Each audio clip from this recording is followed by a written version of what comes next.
Y'all already know what it is. It is Tuesday, and it is time to tell the truth. Y'all gonna stop playing with me. I'm too grown and too grateful. And in the last 7 days, it's like I can't even believe the stuff that happens in 7 days. Last week, I was celebrating a year of telling the truth. And then within that week, oh my gosh, we got our first African-American female vice presidential nominee. The convention is going on right now in the Democratic Party. First time in history. And it dawned on me like stuff was coming out the woodwork. And I told y'all that people was going to try to be on some I Know What You Did Last Summer, Kamala. And the extension of that was a metaphor. Like it came out of nowhere, y'all. Stay with me. I'm going to unpack it. I just had to remind them that we have our first vice presidential African-American female nominee, a graduate of a HBCU. I can't get no help in this call. And one of the Divine Nine. Listen. In 1 week's time, I'm fiddling through social media and I'm working on campaigns. I'm working on scripts and stuff. And I come across this feed from this artist that I've always loved her gift.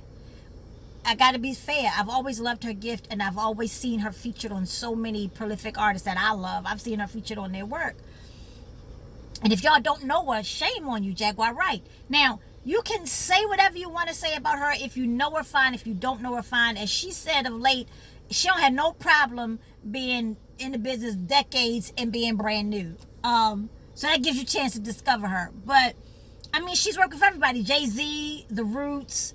She's been on tour with everybody. Comment. Like, she is a Philadelphia native and a straight-up artist. Something she said this week blew me away. And y'all gonna stop playing with me. And it made me think about all these metaphors of how during this pandemic, so many things that people thought were hidden are coming to the light. Things that people were able to cover up because everybody was moving in their own bubbles when we were still out and about. But now, since we're sheltering in, things are kind of getting heightened. I don't know if y'all paying attention. Things are getting heightened. Like things that were typically hidden are like all coming out. Now, I don't know if what happened and what Jaguar Wright is talking about is accurate or not, but I know there are a plethora. That's a good word. Plethora is a great word. There are a plethora of metaphors in what she's been saying on social media. Jaguar Wright has been blowing up some of the artists that she toured with. I mean, blowing them all the way up.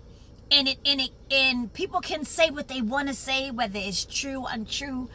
I'm just saying to you, the metaphor is this. The days of men in particular, the days of men taking advantage of women who are artists, performance artists, who are out here working to build their brand, to build their craft, to do their work, and you take advantage of them are over. I'm going to say it, and I'm speaking, I'm an artist. And so I'm speaking from a real space. Just as Jaguar Wright said, you think she knew? You think she just came out?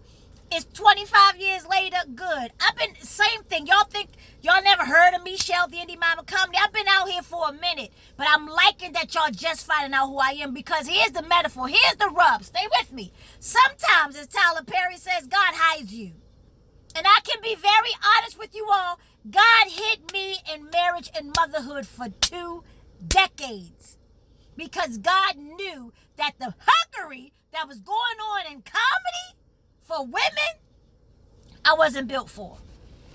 I wouldn't have been able to hold nobody's truth. Jaguar, if these things that she's even alluding to have an ounce, a monicum, good SAT word, a monicum of truth.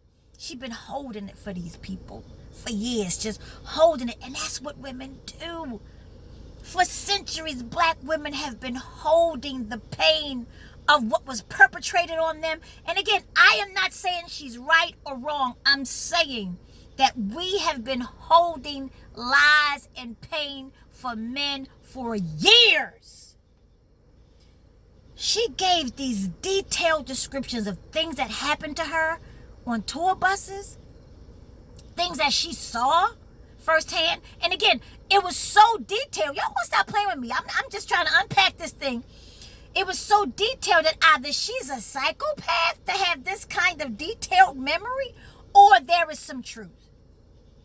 And I don't have a nickel in either quarter, but for me, as an artist and as a mother of two girls who are artists, I have one theater arts and one performance artist, and having a son, I pay attention. And all those years, I thought that I was missing out. I wasn't on Def Jam's tour. I wasn't on Bad Boys of Comedy tour. There was so many things I thought I was missing out on. Oh, God is so good. I thought I was missing out on these things. And all the while, God was hiding me because I'm coming real aware that there were so many women in our business who were being raped and dealt with inappropriately, they weren't even propositioned. They were cornered. Now, I'm going to say it. You want to be on this tour? You funny, though? Or you can sing? Are you funny? I'm saying, let me holler at you. Won't you come past the room? For what? There's no stage in the room. There's no audience in the room. I can only imagine how long so many female black women artists have been holding stories of things that happened.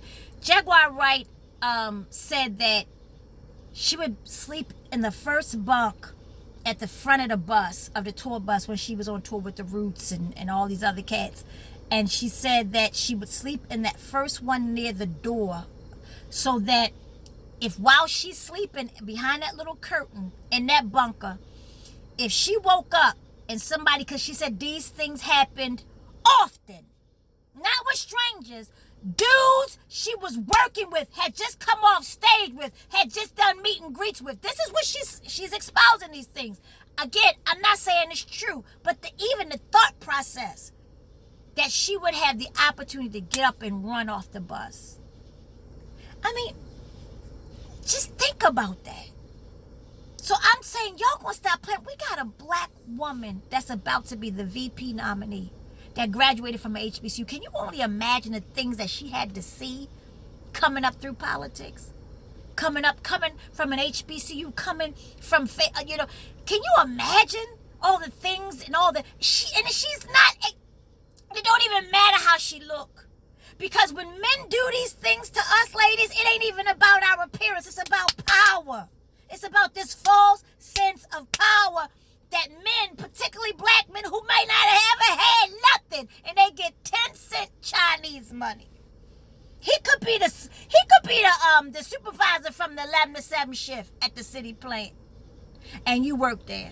And you mind it, but you just trying to make your living and go to night school and work 7-Eleven and take care of your kids. And he want to be like, come here, Portia. Got the keys to all the bathrooms. Come here. You know you look good and touch your ass. And you ain't supposed to say nothing because you don't want to lose your job. You got me all the way. I looked under some old socks for a fluffy hut to give, and I can't find a dusty fuck to give. I'm telling. But we used to hold it because we knew we didn't have a lot of options. Those days are numbered. They're over. We got Kamala, and I'm going to need y'all to vote. What am I saying? I'm glad they listening.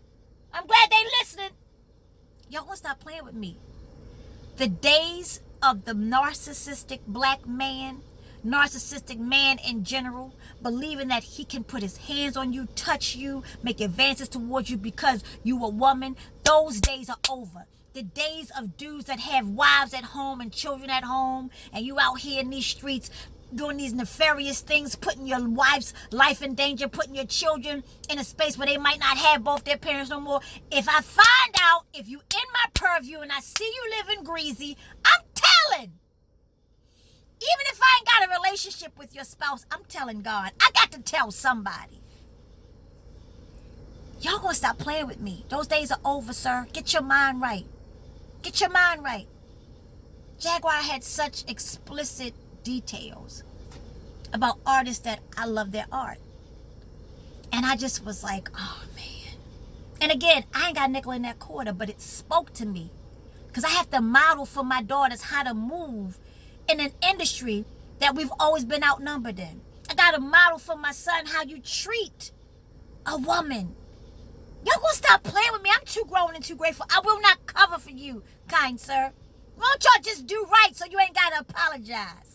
So you ain't got to do a whole corporate apology to your staff when it's been found out that look at what happened to Tavis. Where he at? Y'all called him Travis for years. That was never his name. Where the hell is Tavis Smiley? Power. A little bit of power. Where the hell is Matt Lauer? Where the hell is Charlie Rose? I mean, let's call a thing a thing. And the women who came out against Russell, you can't even find them no more because they've been ostracized. What am I saying? Y'all gonna stop playing with me. Whether these women were telling the truth or not, nobody has the right to ever think because of your position, the tags behind your name, or the smile on your face that you can proposition, disrespect, put your hands on, or do anything to a black woman. I'm done. Y'all gonna stop playing with me. And I'm gonna need y'all to understand that sometimes God hides you. So don't be jealous or envious of anybody that feel like they moving. You don't know what these women had to do to get where. You don't know what these women had to do to get where they are. And I ain't built for that stuff. So I know that promotion don't come from the east or the west. It come from God. So while you might think you never heard of me, thank you. Because now, after dozens, decades of years of being somebody's wife and somebody's mother, and now I'm out here in these streets, I know how to move different, sir. Don't come at me. I'm funny and I can write. Don't come at me with that bullshit. Because you got a couple of rooms and you got a couple of tours. You can kiss my whole nine. Whatever God got for me is for me. You can't stop it. You can't proposition me. You can't put me on nothing. God already has the final say. So y'all gonna stop playing with me. I'm gonna need y'all to show up. Show out. November 3rd and before November 3rd. I'm going to need y'all to get this black woman in this vice presidential position. I'm going to need y'all to vote like your life depends on it, like your daughters depend on it, and your sons. Y'all going to stop playing with me. Get out here and vote. The days of the narcissist is over. On some Jaguar WRIGHT, God bless her, and I believe God for healing in her whole life. And please, God, comfort her. Her son is deceased. So, thank y'all for taking care of me for all these months. I ain't had to get on a pole. I ain't had to do nothing strange for a little bit of change. Y'all been dropping money in my my Cash App. So, hit me up. INDIE, the letter M, Indy Mom. And thank y'all so much. Tell the truth Tuesday. And I'm too grown and I'm too grateful. Y'all gonna stop playing with me.